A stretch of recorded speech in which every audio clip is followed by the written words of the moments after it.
ପରିଚୟଟା। ମୋ ନାଁ ହେଉଛି ସୁଧାଂଶୁ କୁମାର ଚକ୍ର। ଏଠି ମୁଁ ଆଚାର୍ଯ୍ୟ ଅଛି ସରସ୍ୱତୀ ଶିଶୁ ବିଦ୍ୟା ମନ୍ଦିର ବଦଳାଚାରୀ। ଆଚ୍ଛା ସାର୍, ଏଇ ସ୍କୁଲରେ ନରବେରାମ କେତେ ପିଲାଙ୍କୁ ପାଠ ପଢ଼ଉଛି?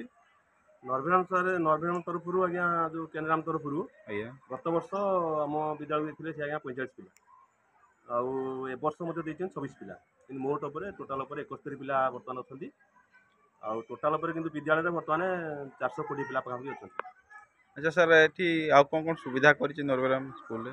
ନରବେରାମ ତରଫରୁ ସୁବିଧା କହିଲେ, ଯେତେବେଳେ ଛୁଆ ଆମକୁ ଦେଲେ ସିଏ ଏହା କହିଥିଲେ ଯେ ଛୁଆଙ୍କର ଖାଇବା ବ୍ୟବସ୍ଥା ଆମେ କରିବୁ, ତା ସହିତ ଆମର ଗୁରୁଜୀ ଗୁରୁମାଙ୍କର ମଧ୍ୟ ଖାଇବା ବ୍ୟବସ୍ଥାଟା କରିବୁ ବୋଲି ସେ କହିଥିଲେ। କିନ୍ତୁ ଯେତେବେଳେ ନରବେରାମ ଚାଲିଲା, କ୍ୟାଣ୍ଟିନ୍ ଚାଲିଲା, ସେଠୁ କେବଳ ସେ ମାନେ ଆମର ତାଙ୍କର ନରବେରାମ ପିଲାଙ୍କୁ ଯେଉଁମାନେ ଆଡ଼ିସନ୍ ତାଙ୍କ ତରଫରୁ ମାଇନ୍ସ ତରଫରୁ ଯେଉଁମାନେ ଆଡ଼ିସନ୍ ହେଇଛନ୍ତି ତାଙ୍କୁ ଖାଇବାକୁ ଦେଲେ। କିନ୍ତୁ ଗୁରୁଜୀ ଗୁରୁମାଙ୍କୁ ମାନେ ହଷ୍ଟେଲ ଯେଉଁ ଗୁରୁଜୀ ଅଛନ୍ତି ତାକୁ ଖାଇବା ଦେଉଛନ୍ତି। କିନ୍ତୁ ଆମ ଟୋଟାଲ ଉପରେ ଯେଉଁ 35 ଜଣ ଗୁରୁଜୀ ଗୁରୁମା ଥିଲେ ଆମକୁ ତାକୁ ଖାଇବାକୁ ଦେଲେନି। ମାନେ ତାଙ୍କର ଖାଇବାଟା ବ୍ୟବସ୍ଥା ହେଇନି। ଆଉ ଯେଉଁ ଅନ୍ୟ କିନ୍ତୁ ପ୍ରଭାବ ସାର ଏତିକି ପଡ଼ୁଛି, ଯେଉଁ ଅନ୍ୟ ଛୁଆ ଦୂର ଅଛନ୍ତି, ଆମେ 420 ଯେଉଁ ପାଖାପାଖି ପିଲା ଅଛନ୍ତି, ସେଇ 71 ପିଲା ଖାଇଲା ପରେ ଆଉ ରହିଲେ ଯେଉଁ 349 ପିଲା, ତାଙ୍କ ମନରେ ଟିକେ ପ୍ରଭାବ ପଡ଼ୁଛି।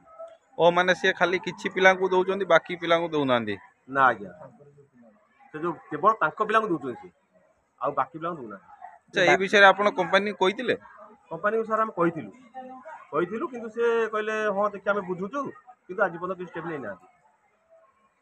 ବାକି ପିଲା ଯଦି କେହି ଖାଇବାକୁ ଚାହିଁବେ ତ କେତେ ଚାର୍ଜ କରୁଛନ୍ତି? ଚାର୍ଜ କହିଲେ ସେ 25 ଟଙ୍କା ନେଉଛନ୍ତି, ମାନେ ଯେଉଁ ଆମେ ଜାଣିଛୁ 25 ଟଙ୍କା ନେଉଛନ୍ତି।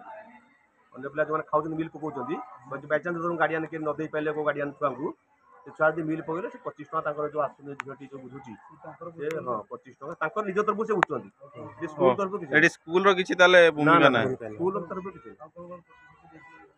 ଆଉ କ'ଣ କିଛି କହିଥିଲେ କି କରିବେ ବୋଲି, ଏଇ ସୁବିଧା ସେ ସୁବିଧା? ହଁ ସାର୍, ଏଇ ଯେଉଁ ସେସନ୍ ଯେଉଁ ଆମର ଯେଉଁ 23-24 ସେସନ୍ରେ ଆସିଥିଲେ ସାର୍, ଆମର ଯେଉଁ ତାଙ୍କର ଯେଉଁ ଭରତ ଆଫା ସାର୍ ଯେଉଁ ମାଲିକ ଯିଏ ଅଛନ୍ତି ତାଙ୍କ ପୁଅ ଆସିଥିଲେ, ଆଉ ତା ସହିତ ମଧ୍ୟ ଅନ୍ୟ ସବୁ ତାଙ୍କର ଯେଉଁ କେନ୍ଦ୍ରାମ ଷ୍ଟାଫ୍ ସବୁ ଆସିଥିଲେ। ଏବଂ ଯେତେବେଳେ ଆମର ଅଫିସରେ ବସିଲୁ ଆଲୋଚନା କଲୁ, ସେ ସାର୍ କିନ୍ତୁ କହିଲେ ଯେ ସ୍କୁଲର ମାନେ କ୍ୟାମ୍ପସ୍ ଭଲ ଅଛି, ସବୁ ମାନେ ବହୁତ ଭଲ ମାନେ କହିଲେ। ଏବଂ ଆମ ସାର୍ କହିଲେ କ'ଣ ଅଭାବ ଅଛି, ଆମେ କହିଲୁ ସାର୍ ଆମର ବର୍ତ୍ତମାନ ମିନିମମ୍ 8-10 ବଖରା କୋଠା ମାନେ ବିଲ୍ଡିଂ ଆମର ମିନିମମ୍ ଅଭାବ ଅଛି, କାରଣ କ୍ଲାସ୍ ସେକ୍ସନ୍ ହେଇଯିବ ତ ଆମର କ୍ଲାସ୍ ରୁମ୍ ଅଭାବ ହେବ।